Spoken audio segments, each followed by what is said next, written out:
اعوذ باللہ من الشیطان الرجیم بسم اللہ الرحمن الرحیم۔ آج صلی اللہ علیہ رسولہ محمد وآلہ۔ آج آپ کو میں ایک بہت ہی ضروری میسیج دے رہا ہوں جوان بچوں اور بچیوں کے لیے، خاص طور پہ آج کل جو ڈائٹنگ کر رہے ہیں، 16 گھنٹے کی ڈائٹنگ کرتے ہیں، 16 گھنٹے کی ڈائٹنگ کرتے ہیں، کمزور ہو جاتے ہیں، اور اندر کی جو بیماریاں ہیں جن کو 60 سال بعد ابھرنا ہوتا ہے، اندر کی جو والدین کی طرف سے وراثت میں ملی ہیں، وہ پہلے ہی سامنے آ جاتی ہیں۔ اللہ ہمیں ہماری حفاظت فرمائے۔ ایک صاحب سے میری ملاقات ہوئی تو میں نے دیکھا ان کا اتنا سا منہ نکل آیا ہے، اتنا سا منہ، بہت کمزور ہو گئے ہیں، اور چہرے کی تراوٹ بھی ختم ہو گئی ہے، چہرے کی تراوٹ بھی ختم ہو گئی ہے، کمزوری ہو گئی ہے، کافی لاغر ہو گئے ہیں۔ میں نے ان سے پوچھا آپ کیا کر رہے ہو؟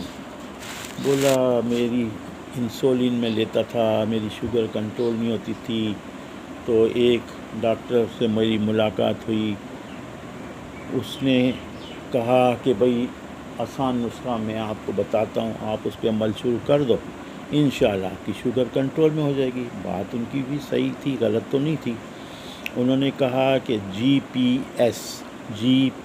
ایس گرین، پوٹیٹو، شکرقندی، شوگر آپ بند کر دو، آپ کی شوگر کنٹرول ہو جائے گی۔ تو میں نے اس وقت تو چپ رہا، لیکن اب میرے دل میں ہوتا رہا، بے چینی ہوتی رہی کہ یار یہ دن بدن تو گر رہے ہیں۔ اب باقی تو سمجھانا ہمارا کام ہے، عمل کرنا تو ظاہر ہے ہم تو نہیں کرا سکتے نا۔ تو میں بتا رہا ہوں ان کو کہ کیا حضور صلی اللہ علیہ وسلم نے گرین چھوڑ دیا تھا؟ جو شوق سے کھاتے تھے، گندم شوق سے کھاتے تھے، دالیں شوق سے کھاتے تھے، اور بھی اناج لیتے تھے شوق سے، لیکن اعتدال کے ساتھ۔ اور پوٹیٹو، شکرقندی بھی لیتے تھے، شوگر میں ہنی لیتے تھے، کھجور لیتے تھے، حلوہ بہت شوق سے کھاتے تھے، لیکن اعتدال کے ساتھ۔ سنت بھی یہی ہے، اعتدال کے ساتھ کھاتے، اور ہر وقت نہیں کھاتے کہ 3 ٹائم کھانا ہی کھانا ہے، بھوک ہے نہیں ہے اور ٹھونس لو، گھسا دو، زبردستی کھاؤ ہی کھاؤ، نہیں۔ جب بھوک لگتی تھی تو ازواج مطہرات میں سے جس کو بھی کہتے تھے، یا جو خود بھی ایک اپنا گرم کر کے اپنا مناسب سا کھا لیتے تھے، ہر وقت نہیں کھاتے تھے۔ پھر صحابہ اکرام نے بھی ان کی سنت کو پہ عمل کیا، اولیاء کرام نے بھی ان کی سنت میں عمل کیا۔ ہمارے حضرت صاحب بھی بہت ہی مناسب کھاتے تھے، بہت ہی مناسب کھاتے تھے، اور کسی ہم جیسے لوگوں کو کھاتے دیکھتے تھے کہ 2 3 پراٹھے، ہم بریانی کی 2 پلیٹ کھا جاتے ہیں، تو بولتے نہیں تھے، لیکن اتنا ہی کہتے تھے کسی کو کھاتا دیکھو تو خوش ہو جاؤ، بس یہ کہتے تھے، کسی کو کھاتا دیکھو تو خوش ہو جاؤ۔ پھر یہ نہیں کہا کہ میں نہیں کھاتا ہوں، بھئی میں نہیں کھاتا ہوں تو میں تو سنت پہ عمل کر رہا ہوں، اللہ ان کو بھی سنت پہ عمل کرنے کی توفیق دے، ٹھیک ہے نا۔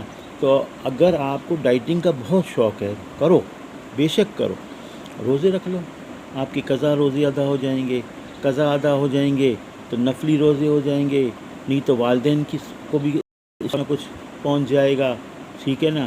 تو اللہ منع نہیں ہے، روزے رکھو۔ روزے سے آپ دیکھو 5 بجے آپ نے سحری کی، پھر 7 بجے آپ نے روزہ کھولا، تو آپ کی 14 گھنٹے کی ڈائٹنگ ہو گئی، 14 گھنٹے کی ڈائٹنگ ہو گئی۔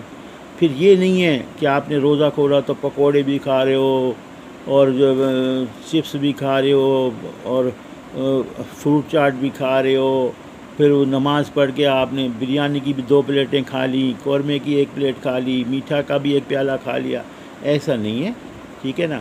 تو اس سے روزہ رکھنے سے مناسب کھاؤ گے تو مطلب کمزوری بھی نہیں ہوگی، نہیں تو کم از کم 3 مہینے کے 3 روزے ایام بیض کے رکھ لو، یا پیر کے پیر روزہ رکھ لو، کچھ روزے رکھو، کچھ کھانے کو پہ کنٹرول کرو، تو انشاءاللہ آپ کی صحت بھی صحیح رہے گی، اور اللہ پاک آپ کو چلتا پھرتا رکھے گا۔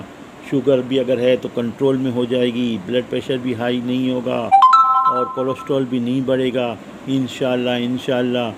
باتیں تو کرنے کے لیے بہت ہیں، لیکن اتنا ہی کافی ہے. بس میں یہ کہوں گا آج ہیں کل مر جانا ہے، آج ہیں کل. درود کی کثرت کرو. صرف آپ 200 بھی پڑھو گے نا، چاہے صلی اللہ علیہ وسلم کر کے پڑھو گے، تو حدیث کا مفہوم ہے قیامت کے دن آپ کے پیشانی پہ اسٹیمپ لگ جائے گی، یہ منافق نہیں مرے گا، دوزخ کی آگ اس پہ حرام ہے، اور قیامت کے دن شہیدوں کی لائن میں کھڑا ہوگا. دوسرا یہ کہ 3 ٹائم کھانے پہ بہت اعلیٰ حضرت کا نسخہ ہے، کھانے پہ فاتحہ دو، کھانے پہ فاتحہ دو والدین کی اور مرشدوں کی، بزرگان دین کی. جب کھانا سامنے آئے ایک دروشی پڑھیں، ایک علم دو، 3 دفعہ کل ولد پڑھے، ایک دفعہ دروشی پڑھے. اس کا سوال حضرت محمد صلی اللہ علیہ وسلم پیش کرتے. تمام انبیاء، صحابہ، امام و بیوی ولیوں کو، پنجتن پاک کو، شہنشاہ بغداد کو، گلزار مدینہ والوں کو، عزیز اقارب سنگی ساتھی رشتہ دار والدین. اس میں جو والدین زندہ ہیں ان کو بھی مل جائے گا، دادا دادی نانا نانی ان کو بھی مل جائے گا. قیامت کے دن جب اللہ آپ کے والد کو یا والدہ کو تاج پہنائے گا تو کہیں گے اللہ میرے ایسے اعمال نہیں تھے، میرے ایسے اعمال نہیں تھے. وہ کہیں گے تیرے مرے یا تیری اولاد نے جو تیرے لیے درود و استغفار کے تجھے تاج بنایا گیا. اب آپ کی وجہ سے آپ کے والد کو اللہ تاج بنائے گا، تو آپ کی اولاد کو اللہ توفیق دے گی، وہ آپ کو بخشے گی، اللہ آپ کو تاج پہنائے گا. باقی ڈاکٹر ساکرانی، قندیل ساکرانی درود گروپ کو جوائن کر لیں، چاہے 100 درود پڑھ کے اس میں ڈال دیں. ہر تھوڑے دن بعد اجتماعی دعا ہوتی ہے انشاءاللہ. قیامت کے دن پنجتن پاک کے جھنڈے تلے، ابوبکر صدیق کے جھنڈے تلے، بی بی فاطمہ کے، غوث پاک کے، گلزار مدینہ والوں کے جھنڈے تلے ہم ہوں گے. اس درود گروپ میں آ جاؤ. ضروری نہیں ہے آپ بلے 100 درود روز کے بھیج دو، یا پوری زندگی میں 100 درود بھیج کے بول دو یا اللہ مجھے اس میں شامل کر لے، تو قیامت کے دن ہم انشاءاللہ اسی میں اٹھیں گے. یا اللہ اس کا ثواب سرکار مدینہ صلی اللہ علیہ وسلم، تمام انبیاء، صحابہ، امام و بیوی ولیوں، غوث پاک کو، بی بی فاطمہ کو، پنجتن پاک کو، گلزار مدینہ کو، غوث پاک کل مومن، اعلیٰ حضرت کو، مصطفیٰ رضا خان کو، تمام مسلمانوں کو اس کا ثواب ملے، خاص طور والدین کے. سننے والوں کے لیے دعائے خیر. اس بات ویڈیو کو فارورڈ کرو تو ڈائٹنگ کرنے والوں کے لیے بھی دعائے خیر. یا اللہ پاک سب کی حفاظت فرمائے، ہمارے بچے بھی کریں، یا اللہ ان کی بھی حفاظت فرمائے. بس اللہ تعالیٰ علی خیر خلقی نور عرشہ محمد علیہ وصحبہ اجمعین. جب دم واپسی ہو یا اللہ لب پہ ہو لا الہ، دم نکلتا رہے، دید ہوتی رہے.